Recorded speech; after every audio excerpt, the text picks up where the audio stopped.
I couldn't pay the loan because I was sick or injured or this or that happened to me and I've got a family to support and all that kind of thing. Nope. A DeFi protocol is it's code. It executes regardless. So, and I only recently learned these things existed, maybe a couple of months ago when I heard about someone losing a lot of Bitcoin through one.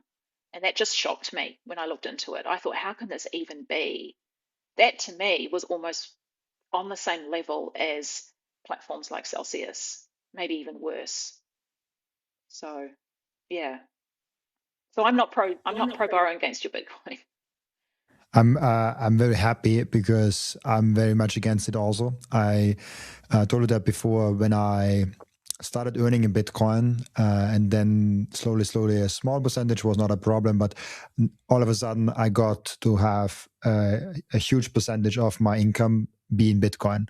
And at some point you come to that conclusion, either I have to borrow against them or sell some to cover fiat bills. Even though you still have like every month more Bitcoin than before, but you still have to like go through the act of like converting Bitcoin to euros, converting Bitcoin to dollars. That thing was foreign to me, and I did not want to do it. So I considered borrowing against the Bitcoin. When I looked at it, I was like, that's way too dangerous. I can literally lose all my Bitcoin. Like, why would I do that? And and it always comes with the annoying argument of, but the rich people do it. And now with Bitcoin, everyone can do it. And I'm like, I couldn't disagree more with that. And I'll just quickly tell you and the viewers why. The first thing is, when we look at like the richest person we know in Bitcoin, or like one of the richest, Michael Saylor, and he is using amplified Bitcoin, like depth and all of those things. People think like, oh, I'm just like Saylor when I use some platform and like borrow against my Bitcoin. You're not. No. And I can show actually why. The first thing is he will never get liquidated. I researched strategy quite deeply, and there's no liquidation point. If Bitcoin now drops like 90%, he doesn't get suddenly liquidated and like he loses all his, like this is not on the table. And most rich people are smart enough that they know a market can go down and can go up. Like you don't want to be buying Bitcoin at like 80K, borrow against it, we fall down to 10K, and then we rip to 600K, and you lost all your Bitcoin at 10K. Like that's a situation that you don't want to be in.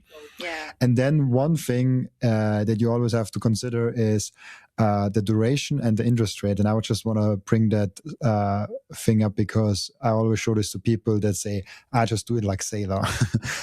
So a slide from Saylor might be the most useful thing here. Here we see how he describes issue intelligence credit. And he talks about the duration and about the cost of it. By the way, all of that is not borrowing against it. He just says issue credit. So it's not like borrowing against your Bitcoin. He says anything under 5 years is gambling. Even if it's like at 5% or like under 5% of interest rate. So this is like everything that's short term is gambling, or like even the loan shark victim. And then most of those protocols are above 10%. So his declaration of a financial genius is like above 10 years and less than 10% interest rates. I look at all those protocols and all those apps. It's like, borrow at 12% for the next 18 months. I'm like, I'm gambling here. Like I've no clue what happens with Bitcoin. So I just wanted to throw that in there. Yeah, absolutely. I mean, that really kind of brings it home. I mean, how many people, when you borrow against your Bitcoin, how many people are looking at a duration of 10 to 30 years, as shown in that chart? Most people are thinking maybe 1 year ahead. And there's so many things that people, I don't think they consider. For example, when you take out this loan, they just assume, and they're told by a lot of the influencers out there talking about loans, that you can just keep rolling that loan over and over and over. And this is all assuming that Bitcoin only goes up. But in fact, if you look into some of these loan terms, they may not actually allow you to roll it over. You might get to the end of that term, and now you owe them a lot of cash, including that 12% interest or whatever it is, 9%, 10%, 11%, 12% is all too high. So you owe them that interest plus the original loan value. And, people go into this just assuming that the company will allow them to keep rolling it over. And if you're underwater, you're not going to be allowed to roll it over. That's for sure. So yeah, that chart, it said in the top left-hand corner, I think it said loan shark. That's kind of how I view it. These are nothing more than I loan uh, sharks. I also think so. Like you're paying 15% and for the next 18 months, and you're just like, yeah. So I'm very much on your side, and I think a lot of people will get or already got an education lesson. Let's put it that way. Yes, a hard lesson, exactly, like the one we received back in, when was it, 2021? I think there's a lot of people kind of reliving that right now, or about to, because Bitcoin's not looking like it's going to make some miraculous recovery anytime soon. So, so I think there's probably quite a few people out there right now who are just hanging on, I, waiting for the I inevitable. How do you actually look at the Bitcoin market currently? The sentiment is so low. I've never I do the podcast now for over 2 years. I've never got so many negative comments. Like the Mm-hmm. amount of negative comments is so big. It's crazy. Mm-hmm. Yeah, so if you're a Bitcoin content creator right now, you need a thick skin. That's for sure. As for the state of the market, look, I'm not someone who looks at charts a lot, who sits there and contemplates. These days, I don't. I used to. I would be checking the price and going, "Oh my God, it's going down," or "Yay, it's going up." Um, I took some time out after the Celsius debacle away from the Bitcoin price chart, and I don't think I really looked at it from, I would say, mid 2022 or early, whenever it was that Celsius went down, until early 2024. And that doesn't mean, I was some kind of monk. I never saw the price. Of course I did, but I scarcely ever deliberately checked it. And you know what? And I learned, and during that period, it doesn't matter if I check the price or not. It's going to do the same thing, and I just get a lot less stress.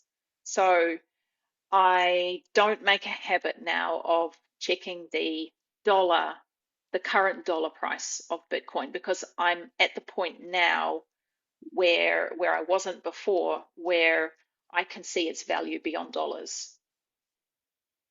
And I personally, right now, don't have any intention of trading my Bitcoin in for dollars, so it doesn't matter to me. But I do understand it matters to a lot of people.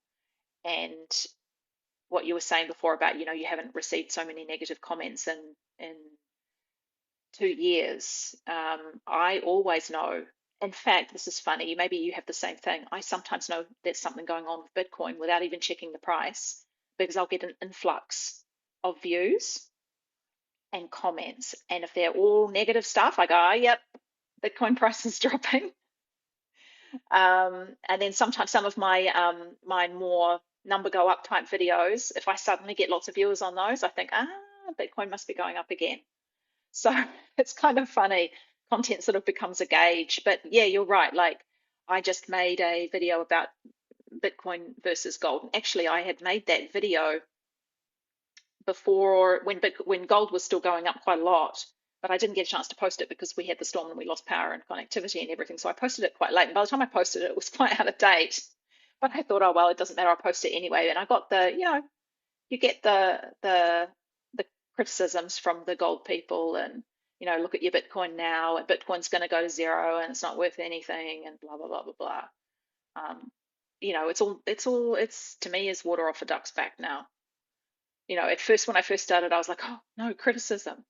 Now, now, now I'm just like, okay, carry on. Yeah, a short note on content creation. The criticism is a badge of honor.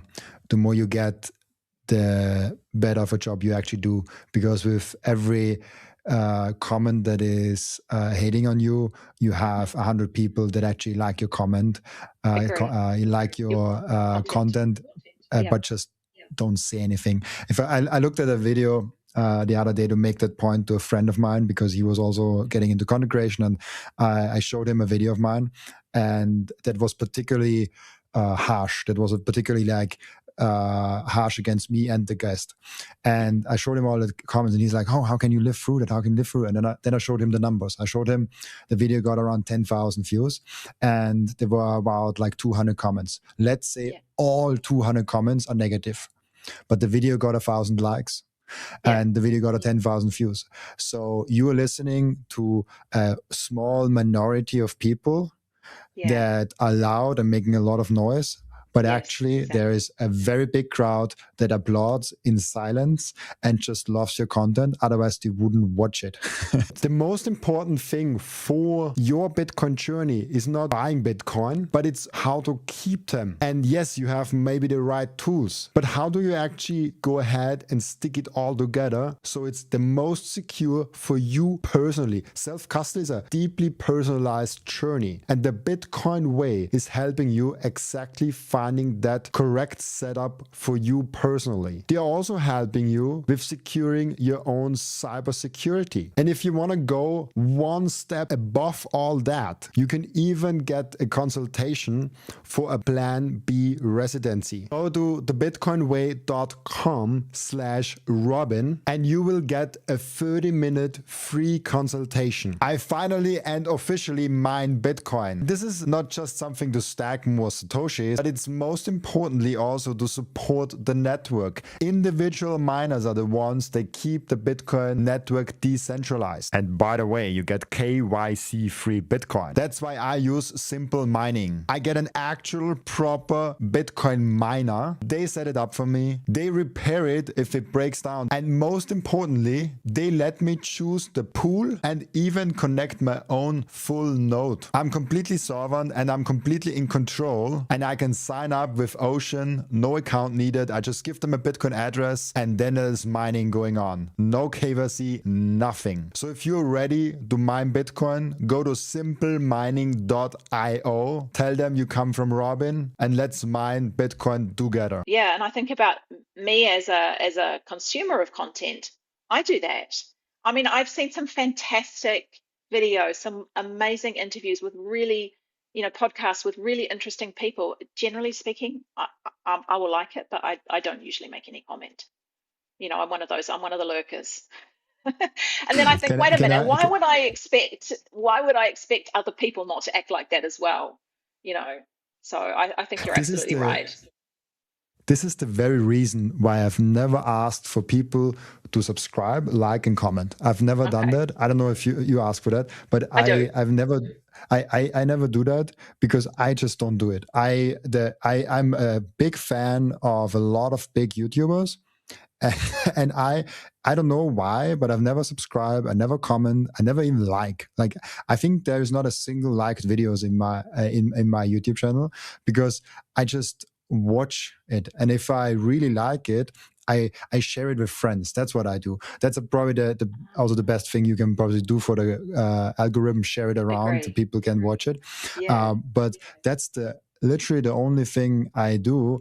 And so I felt I know it's important to do it. I know I should do it. And also Pram told me and other people told me, but I'm like, I cannot do it because I don't even like the videos that I watch myself.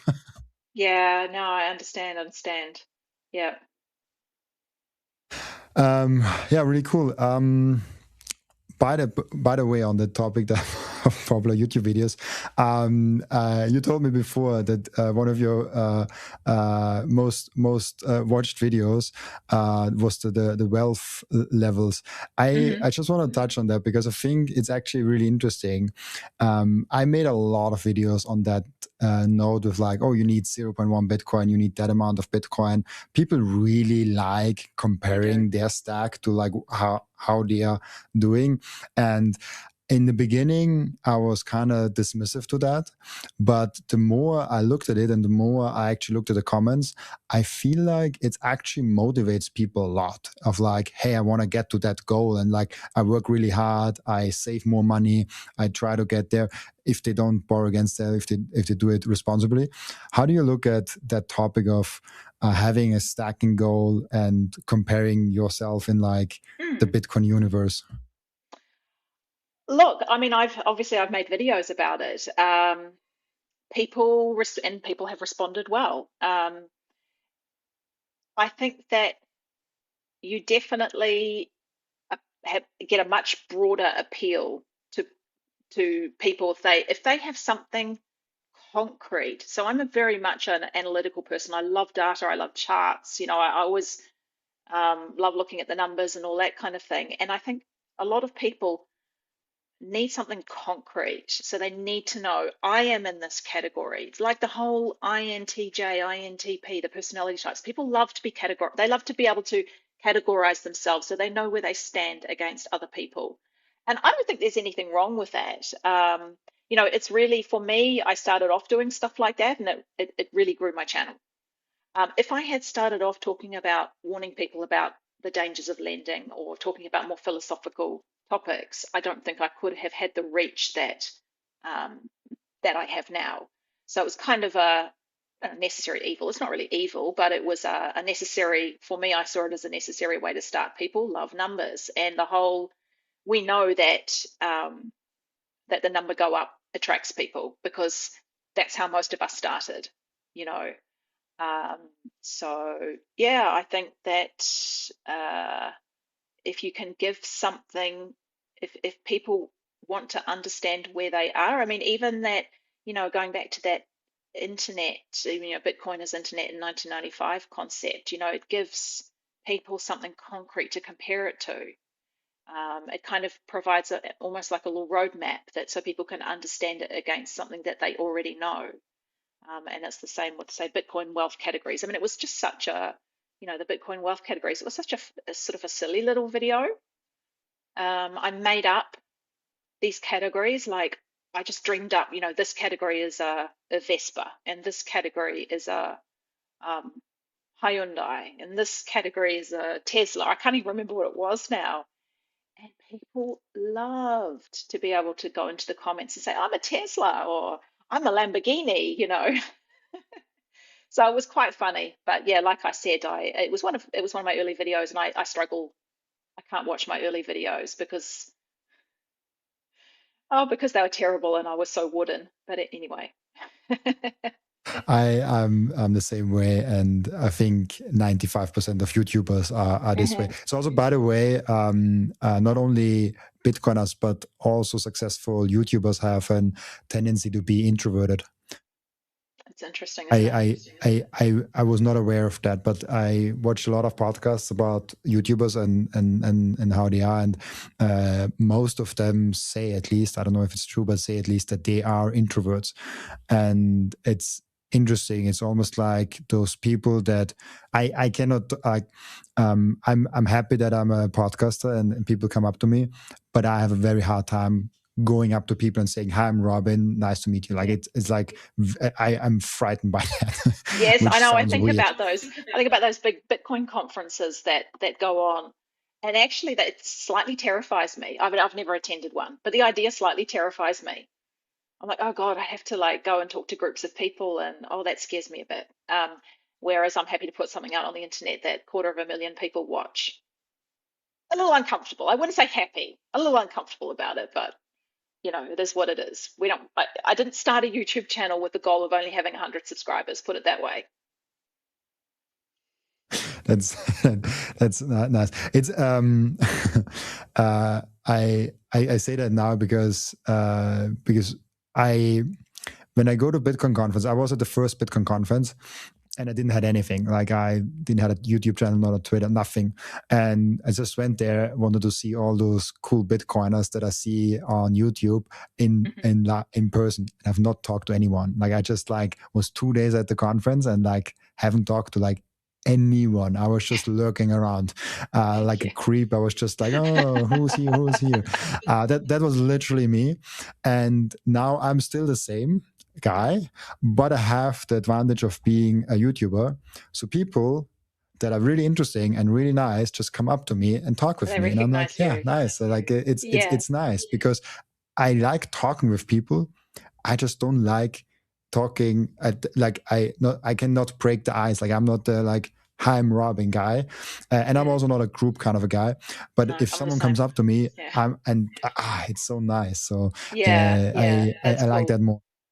Yeah, well, it would certainly make going to the conferences a lot more, a lot more pleasant. Yeah, People and I are, think you have that. I think yeah. people will recognize your videos, will recognize you from like Pram's podcast or like my podcast, and see like, hey, like Katie, I saw you, like I resonated with you. So I think you might actually enjoy it. Yeah, I'll get to one of them one day. If you are, let me know. Prague is coming around the corner. It's my favorite one. I always tell people go there because it's Ah, has the best okay. vibes. Okay, well, I'll have to look But it yeah, up. one more thing on that topic, because I really want to get that out. It's, I think, such a nice message to people, because there are a lot of people that say, hey, I only have like 0.02 or 0.2 or something like a number under 1 Bitcoin, basically. Mhm. And they sometimes feel bad about it. And they're like, oh, like I see all those Bitcoins with a lot of money, or like I see those early OGs that like bought 500 Bitcoin or 1,000 Bitcoin and cannot compete with that. And I think it's a very nice message to actually put numbers behind that and saying like, hey, if you have 0.2 Bitcoin Mm. compared to everyone else, you have a You are, lot of Bitcoin. yes, exactly. The first thing that every Bitcoiner does, and the most important activity that every Bitcoiner keeps on doing, is buying Bitcoin. And I personally use Relay to buy and sometimes also spend or sell my Bitcoin. And there are two main reasons why I do so. The first one is it's Bitcoin only. They do not do any shit coins. They do not do any cryptos, any stocks, or anything else. This is a tool, an app that is fully focused only and solely on Bitcoin. The second one is self-custody. They give you the keys to your Bitcoin the moment you buy them. You never give them the control over your Bitcoin, and you don't have to trust them because you can verify that you and only you have the keys to your Bitcoin. There's no third-party risk. There's no freezing of your assets. There's no rug pulling. There's nothing of that. Download Relay, the app, on your phone, or go to relay.app on your browser and use code Robin to save fees and get cheaper Bitcoin. I want to tell you about something very special to me. It's called micro seed. If you hold your Bitcoin in self-custody, and you should, you know how critical it is to secure your seed phrase. You should not have them on paper. You should not have them on anything else than titanium. With micro seed, you can engrave your 12 or 24 word seed phrase, the entire seed phrase, onto a 1-inch small washer. Yes, just one washer. All 24 words on that one washer. You can hide that thing everywhere. And even better, you don't need to buy a new kit every time you have to get a new wallet. You can make unlimited backups, because MicroSeed is not selling the washer. MicroSeed is selling the device that stamps the washer. So you get the full kit with the device, with the washers, with the hammer, with everything you need to get started today, and you can make with that unlimited amount of backups. Go now to microseed.io.